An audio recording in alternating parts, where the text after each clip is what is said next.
Could you tell me a little bit about yourself, your background, where you're from, and what you're doing today?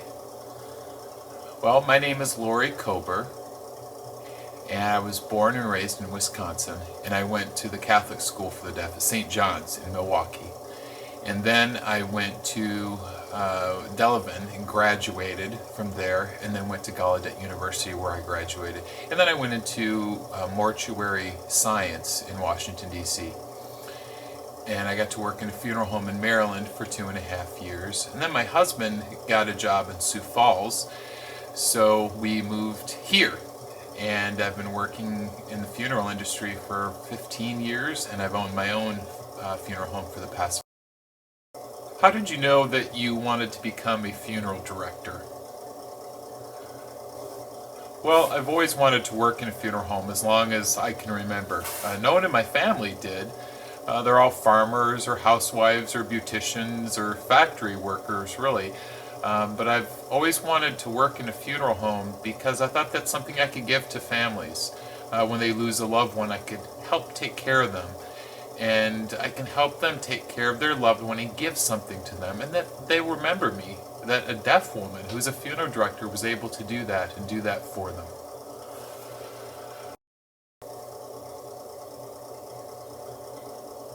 The church teaches us that no matter what our vocation, that we're able to serve God.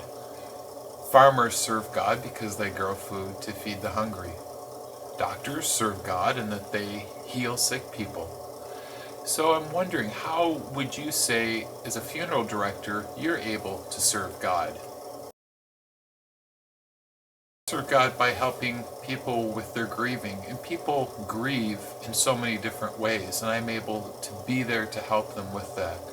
And I know God grieves when people hurt.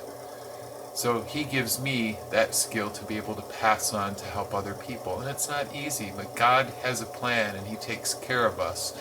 And it helps me feel more connected to Him to be there to take care of them and their loved ones. What do you like most about your job? Well, I like my job because it's different every day. No days is the same as the next. Some days it's quiet, some days it's quite crazy.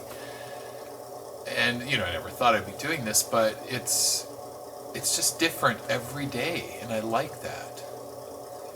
And I've always liked my job because it's not the same thing all the time.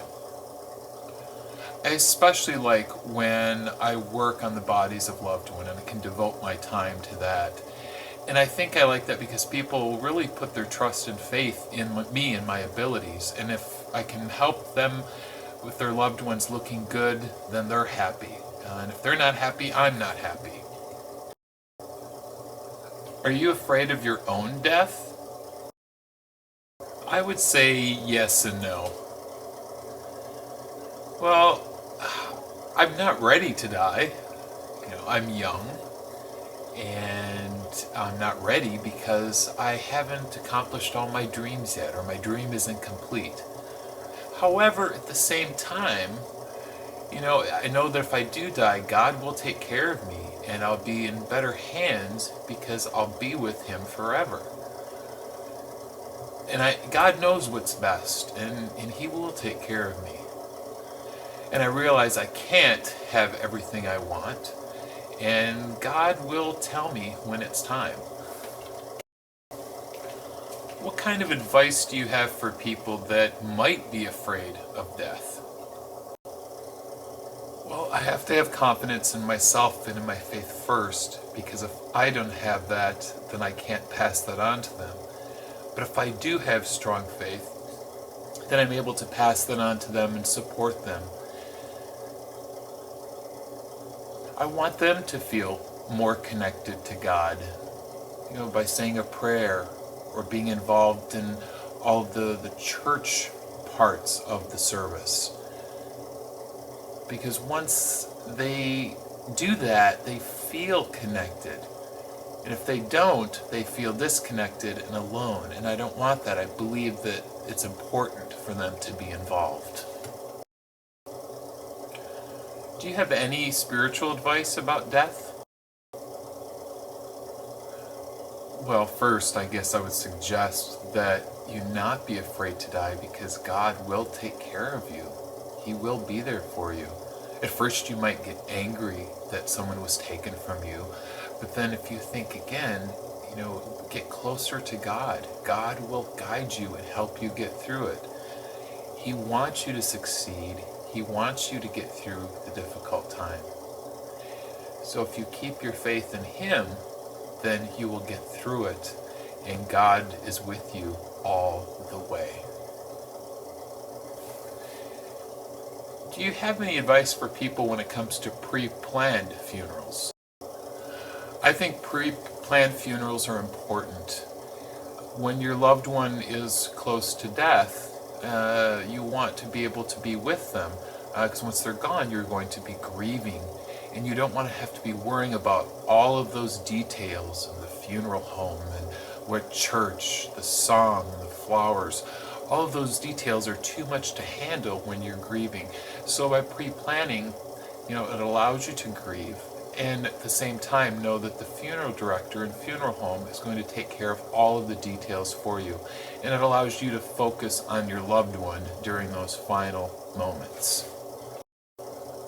I know that your job can seem very heavy at times, especially dealing with so many people that are grieving, but I'm wondering if there's one moment especially that stands out to you.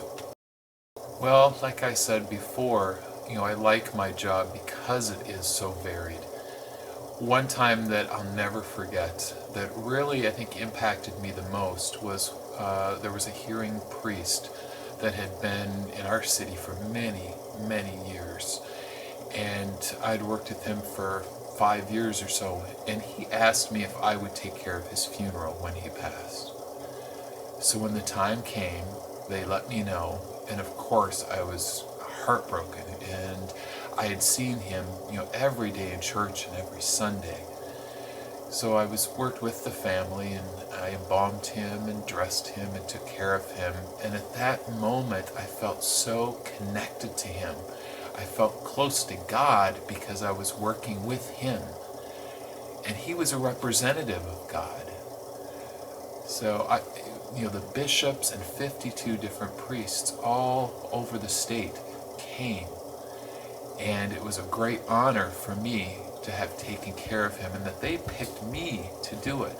Imagine a deaf woman, and yes, I'm Catholic, but that was one of those times I will never forget. And I made him look really good. People recognized me for that, and I think I'll always cherish that moment. I really appreciate your time, and thank you so much for allowing me to interview you today. Well, thank you.